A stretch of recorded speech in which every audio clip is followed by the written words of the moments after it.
what we need to get into is the game you called, Anthony, today. Soccer, women versus New Hampshire, correct? Yes, women's soccer, very disappointing loss for Stony Brook. They were unbeaten at home prior to this contest, and honestly, they just did not look like themselves. New Hampshire just looked like the better team overall, although they are the second worst team in the America East prior to that contest. And here's a stat that I was looking at during the game, which is absolutely crazy to think about. So, when we look at both of these teams, the shots that both teams took, Stony Brook took 13 shots, New Hampshire took 10, but the main difference was the accuracy. New Hampshire, 9 out of the 10 shots were on target compared to Stony Brook, who only had 4. So a huge difference in terms of the accuracy from both teams. And like I said, New Hampshire was just the more hungry team in this one. They played like the better team throughout, and they were able to come into Kenneth P. Laval and get the win. 3-0, I should say, in soccer terminology. Right, I'm still getting used to that too. Yeah, games instead of matches and all that. And the thing too is like stuff. Stony Brook had a chance to come back in this game. They were only down 1-0 at half, but then they gave up 2 quick goals to start the second half, and after that they just couldn't recover. It's amazing because, this is exactly how the men's 3-0 margin team... in soccer is very difficult to recover from to begin with. Right. That's what I'm saying. Yeah, well, the game was over at that point, but it's funny how identical the men's and the women's team played this weekend. Of course, we're on the women's right now. We've still got time to talk about the men's. But, yeah, the women's team, the defense was a little soft, right? I mean, when you're able to get a 90% shot on goal percentage, which is...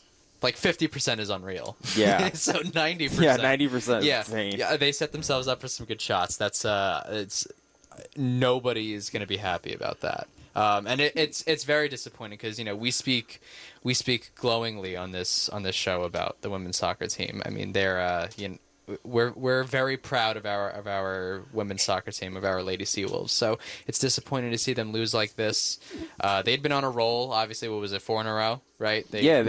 They were overall 5-1 on the year. Right, and it didn't seem like they were going to lose a home game. It really did not seem like it. But I don't know. There was just I think the football team losing to Fordham kind of left like a curse on Laval, like a short-term curse. Someone will lift it. But yeah, there was that was. Man, that was but really, pit of misery. They were on a roll, days. as you said, 4 in a row, and this week just did a number on them, especially in conference play. Double the amount of losses in the regular season already compared to last year when they only had the 1. So to me, you can't even tell the story of today's game without Thursday's loss at NJIT, a 1-0 loss. And Stony Brook, that game was the more prominent attacking team. They outshot the Highlanders 14-5. The problem was, as you said, just the accuracy wasn't there. The shots just really, NJIT, I thought their goalkeeper made a couple of nice saves for sure. But, for the most part, of those 14 shots, 6 of which were on goal, there were only 2 or 3 which I thought were legitimate threats. And a lot of that, 10 of those shots came in the second half, where they were able to create a lot of offensive possessions. But they weren't able to find the back of the net at all, His team, I just think that offense, I said even before, while they were in the winning streak, they need to continue improving the attack in order to maintain their position as the best team in the conference. They have so many great players and they are, but when that offense isn't going and you're behind, especially early like you are today, all of a sudden your game plan going in breaks and it's all about finding that equalizer.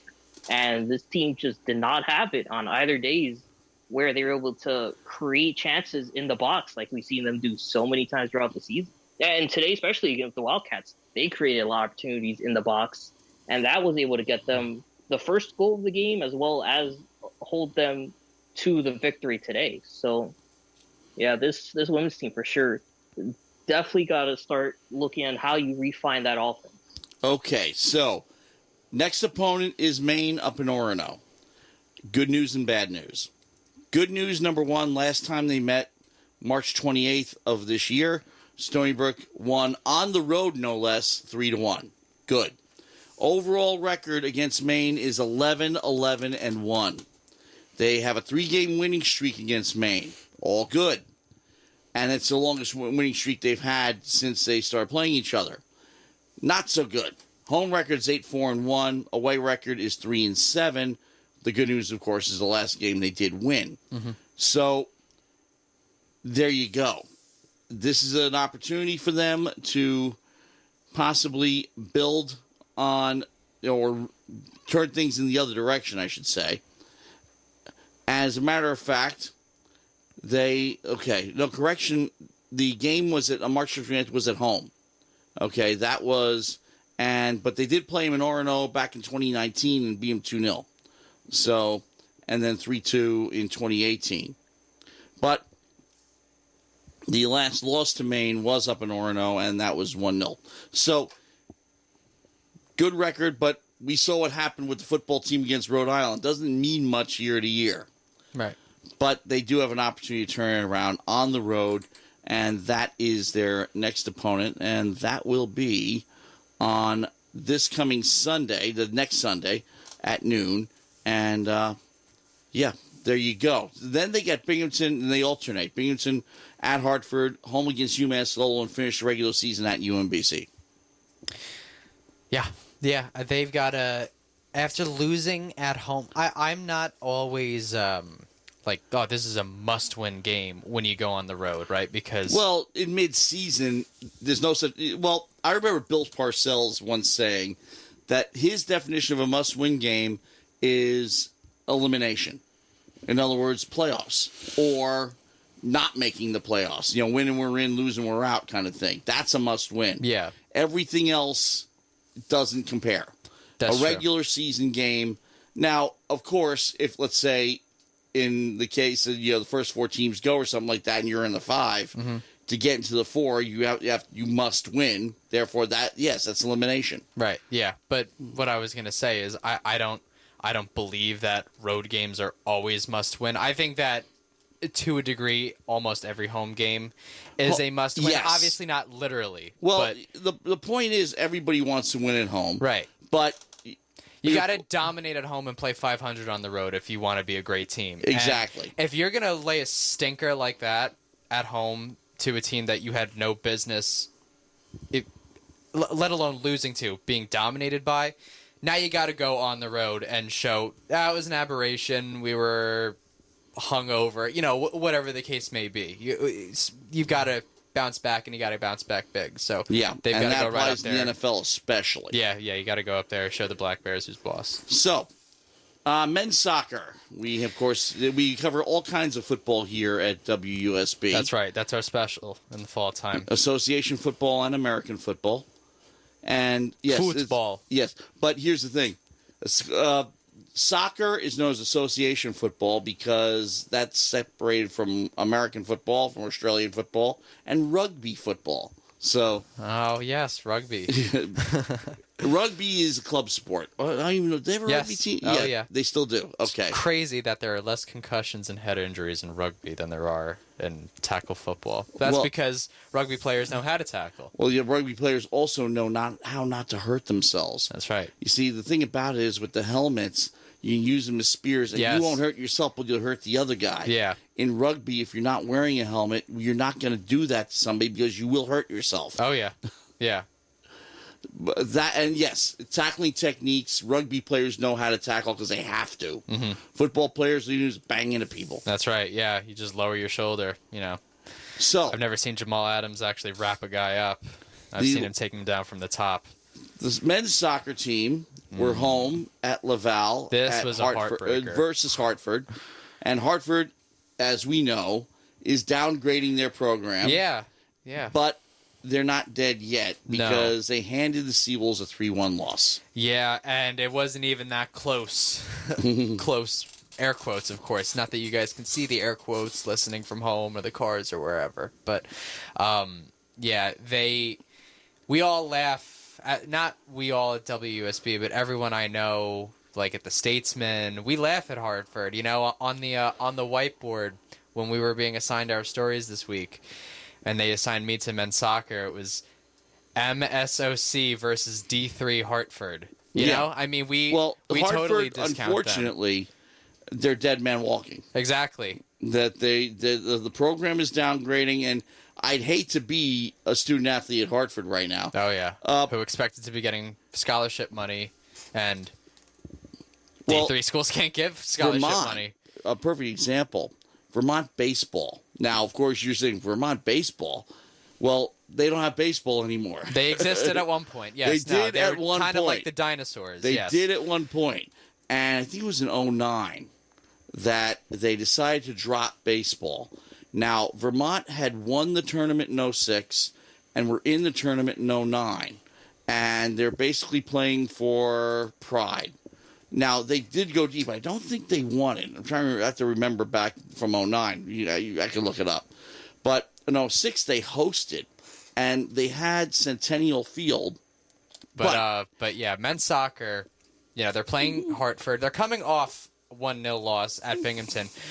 No shame in that, right? No shame in that. It was Binghamton's first conference game of the year. It was Stony Brook's second. Obviously, they dominated Vermont 2-0 opening night for them. At home, no less. Right, yeah, at home.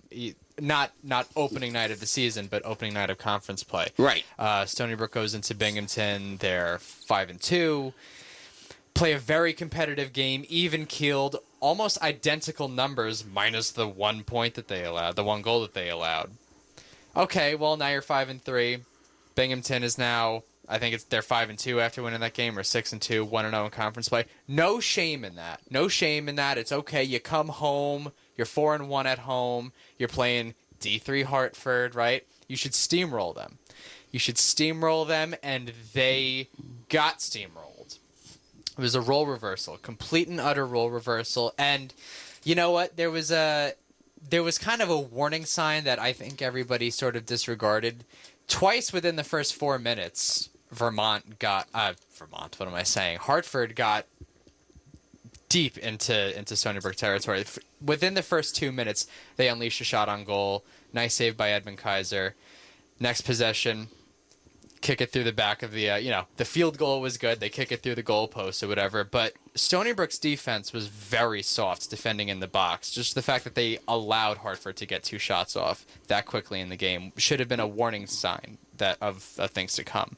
Of course, later towards the end of the first half, very nice goal. You got to give Hartford their credit there. Nothing Kaiser could really do other than be a couple of inches longer. Not his fault.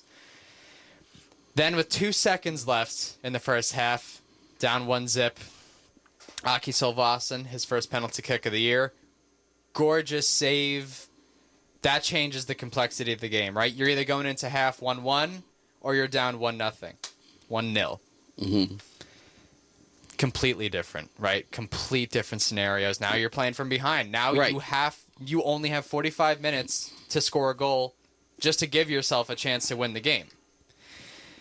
Well, not impossible. They already did that at home against Fairfield a couple of weeks ago. They came back from down 2-0 at not Columbia. Who was it? It wasn't Ryder. They lost to Ryder. It was, I wish I could. Well, Fairfield, they won double OT. Fairfield, yes. Drexel, they won double OT. Drexel, it was Drexel. They were down 2-0 and they came from behind. And that was on the road, no less. Yes, exactly. So this is a resilient bunch. It's not out of the question that they can come back from down 1-0. Actually, that rings a bell. Keep going. And they come out in the second half flat.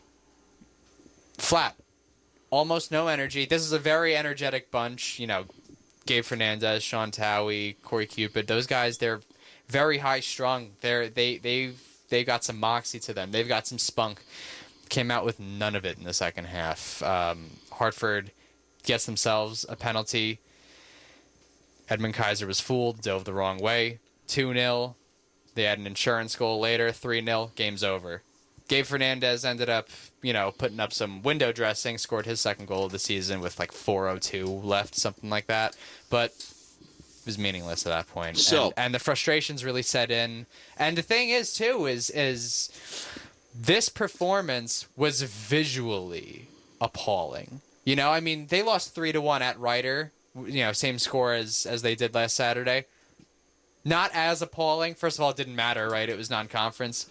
Secondly, on the road. But third, they just lost that game. Whatever, they just got outplayed. This time, not only did they get beaten, they were broken. I mean, just stupid things started happening, right? Corey Cupid trips up and touches the ball with his hand. The emotions. Gabe Fernandez was upset. He was upset at something. He was not happy with the officials. Walked up to one, clapping his hands, drew a yellow card. Yeah, not a good performance. Not visually and not physically a good performance from men's soccer. Okay, so the next game scheduled here is going to be It's next Saturday. at UMBC down in Baltimore. Right. And that is a 7 p.m. start, so they get Saturday night. And the last time they met, UMBC beat them 2-1 on March 26th earlier this year. And what's even more interesting is that they have not beaten UMBC since 2017 at Baltimore. Right. Where they beat them 2-0. Actually, they did them 2016, 2017, beat them 2-0 twice in a row. But that ended a 4-game losing streak.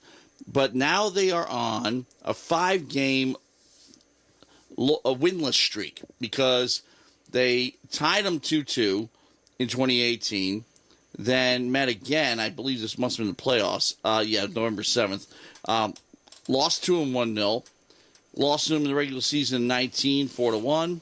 Then scoreless tie on March 5th. And then lost them 2-1 on March 26th. Yeah, well, the 2019 and 20 teams were some awful teams. I mean, this team is not a bad team, despite what we saw on Saturday, though they totally looked like the 2019 or 20, pick your poison. They totally looked like that team. They're not that team. They're much stronger. They're much better defensively. I'm sure Coach Anatol is not going to have any of what he saw on Saturday this upcoming Saturday. Should be noted, the 1 week breaks... That stretch of their schedule is over after this week. This is the last week break that they get between games. After they play UMBC, after they play the Retrievers in Baltimore County, it's like 4 games in 11 days. NJIT on the road, and then home at UMass Lowell and Yale, a non-conference game stuck in there. Yeah. And then at New Hampshire and home against Albany to finish out the regular season. Right. That's the New Hampshire game is going to come 8 days, after an 8-day break. But they're not going to get a weekly break anymore. I think the last October 3 weeks 20th, they've only played Saturdays. Well, the Yale game is a midweek game because the UMass Lowell game is Sunday, October 17th, and then they go back to it on Wednesday against Yale. Yeah. And then they have an 8-day break before they face New Hampshire the following Thursday. Yeah, that was what I meant. But it gets better than that because that Thursday game is then followed by the Monday game against Albany. Yeah. So you get some short breaks mixed in with a long one. Yeah, exactly. But which sets them up for the playoffs because you get shorter breaks between the semis and the final. Mm-hmm. Yeah, that's true. I'm just saying, it could get brutal now, right? The 1 week layoffs, well, it's not 1 week, right? It's 6 days. But the 6-day layoffs is obviously good for team health, right? They got Evan Peters back. He was out for a little while. It's good for their team health. Yeah. This schedule is going to get moderately brutal here, right? 4 games in 11 days. That could be tough on them. Right. And then the 8-day break, and then the final 2 games of the season, right? This stretch is where we're at mid-season now. It's officially go time. 2-game losing streak. They've got to pick it up. They've got to pick it up. Go ahead, Ken. This stretch is where wear and tear really starts to set in. As you said, 4 games in that 2-week time span, even less than that. From the 9th to the 17th, or the 20th rather. Yeah, this is where wear and tear really settles in. You want to finish those games at 90 minutes. Obviously, every time you step on the pitch, but especially now because right after your first or second game, you got another one coming 3-4 days later, which is less rollover time, less rest time, and you essentially cram a week's worth of studying, like this team has been doing now, into about 2 or 3 days, preparing for your opponent, getting your tactics and game plans in order. I don't know. In a sense, maybe this team needs that, considering at the start of the season, when they did have those 3-day, 4-day game layovers, they were successful more often than not. Yes. Beating Drexel, Columbia, and Fairfield within a 9-day span, for example. This is also, again, a tough conference, especially with a team like New Hampshire, who's coming up on October 28th, where it's really so unpredictable. And we said this a couple weeks ago, unpredictable which teams are going to step up, regardless of the non-conference schedule. And so far, we've seen Stony Brook's weaknesses, which, again, as you pointed out greatly defensively, Mike. But I also want to add, too, on the attack. Stony Brook has outshot their opponents their last couple of games, but they've only managed to get 5 shots on goal in each. Yeah. That's not going to cut it for winning soccer unless you're able to hold your opponent to 2 or 3 shots on goal on the other end. Yeah. No, which few teams can really do. Yeah, I mean, maybe New Hampshire. Well, they had been playing some lights out defense, but then this past game, I mean, they allowed 16 shots to be taken in half of them. 8 of them were on goal, so that's got to change. And then only a third of their shots were on goal. Basically, it's hanging your goalie out to dry. Yeah. Quick look at the men's soccer standings. New Hampshire's been steamrolling everybody. The 3-0 in conference, per usual. 11-0 overall. I mean, I'd be stunned honestly if they lose a game. Until the NCAA tournament. Interestingly, though, Binghamton's right on their heels, only half a game back with a 2-0 conference record, 7-2 overall. Albany's 1-1. Of course, the Seawolves faced them last game of the season. They've already beaten Vermont. They're 1-1. Stony Brook's 1-2. UMBC, Hartford, NJIT, and UMass Lowell are all 1-2. So this is going to be a free-for-all for that 4 spot. Yeah, they play in quite the competitive conference. It's going to be an exciting last 6 games to watch from Stony Brook. But, yeah, as I said, it's go time. It's go time. The defense, I have faith that they'll clean it up. I think that this is, just to coin the same... Well, I'm not coining a term. This word exists, but prove that this is an aberration. Ditto to the women's soccer. Prove that this was just an aberration. This was just a fluke. This will never happen again. The defense will be fine. Offense has to step it up. I'm not worried about Edmund Kaiser. I'm not worried about the defense. I'm not even worried about the emotion of this team. But they've got to prove now that they can deal with adversity. It's their first losing streak since the springtime. That was a much worse team. So let's see how they handle the adversity. Team. What was that, Ken? Yeah, because it goes for both the men's and women's clubs. It's really about the attack because we know how good they are defensively, but inconsistent on offense, both of these teams have been. And for women's, at least, and you can say for the men's too, also with Aki Solson, hey, you got a playmaker, one individual playmaker you can always turn to. Alyssa Francis on the women's side. But even she's been held in check in recent games because, the opponent knew that going in. And we're able to shut her down and in turn shut down the rest of the offense. It's really about finding those 3 or 4 playmakers that when, hey, your key one is shut down, you still got others you can turn to, whether it's off the bench or in the front 4. Now, with the women, they're right now at 2-2 in conference, as we know. Binghamton's 3-1, Hartford's 2-1-1, and UMass Lowell is the class of the conference at 4-0. But right behind them, NJIT's at 2-2, UMBC at 1-3, Vermont's at 2-2, Albany's 1-1-2, New Hampshire's 1-2-1, and Maine at the bottom at 0-4. But they've lost 4 in a row in conference. But again, another free for all where you don't really have a New Hampshire type. I mean, UMass Lowell is in first right now, but do they stay there? That's the big question. Yeah, I'm not sure. I was saying with a little too much definitive confidence last week about how, I can't see a single team winning this conference except for our women's team.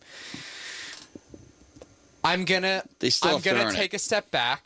I could see UMass Lowell winning, but I still do believe that the women here, the Lady Seawolves, they are the class of the conference. So we'll see. So, only time will tell, right? Okay, so that pretty much rounds out is there anything from the do want to cover, though? Albany beat women's volleyball at home 3-0. That happened today. Beat Binghamton today in the volleyball. Oh, okay. Wait, hold on. Yeah, that was last week, I think. Oh, wait. Yeah, I was reading off the schedule off the front page. Sorry. Yeah. Okay, so that's never good. Trust the front page. That was the one Stony Brook team, I think, that managed to get a win. Yes, that was the one Stony Brook team that was able to get a win this week. So, absolutely, shout out to them. It was a big one for sure, especially for Kiani Kerstetter. She set program record at over 1,787 digs, which as a libero for 4+ seasons is just an insane number that you don't let a lot of those balls drop through the gaps. Passing Low Hathaway with that. Yeah, Binghamton won. They won on Friday. Right. Yeah, but today they were at Albany and lost. Yes, that's right. Today that happened. And Yeah. So Stony Brook volleyball-wise, they won Friday. That was the one win they had, and that was the tale of two games because the attack was just on fire against Binghamton, and then you turn to today, and no one gets more than 8 kills. You go from hitting over 300 to hitting 116. It's like watching a Mets game where they look good one game, and the next day you don't know who's batting anymore. Thank God we don't have to talk about them for much longer. Thank God that's over. Huh? Yes. Now they've played out the string. Game 162 happened today. Thank God. We're going to talk about that, I think, right now. Oh, The we bleeding are. has stopped. We are coming up on the 11 o'clock hour, but I also want to mention what's coming up on the Seawolves schedule. Women's tennis, they were at the ITA Regionals at West Point over the weekend. They're upcoming the MVC, the Missouri Valley Individual Championships in Valparaiso, Indiana. That is what they're scheduled to be over the weekend, this coming weekend. Women's volleyball takes on New Hampshire at home at 6 p.m. on Friday. And football, of course, they are back in action at Towson. 4 p.m. start. We'll be here at 3:45. And men's soccer, they will be at UMBC, 7 p.m. start there on Saturday. And coming up on Sunday, women's soccer will be at Maine up in Orono.